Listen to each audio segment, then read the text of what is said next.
সকালবেলা বাজারে যাইয়া দেখি খুব বেশি ইলিশ মাছ নাই। তবে এই বছরে ইলিশ মাছ একটু অন্যান্য বছরের তুলনায় খুবই কম, আবার দামও বেশি।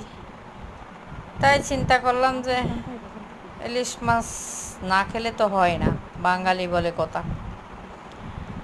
তো কিছু ইলিশ মাছ কিনে নিলাম, ছোট বড়। এরপরে দেখলাম যাইয়া চিংড়ি মাছ, তা কিছু হরিণা চিংড়ি বলে, আবার অনেকে বলে দক্ষিণা চিংড়ি কিনে নিলাম।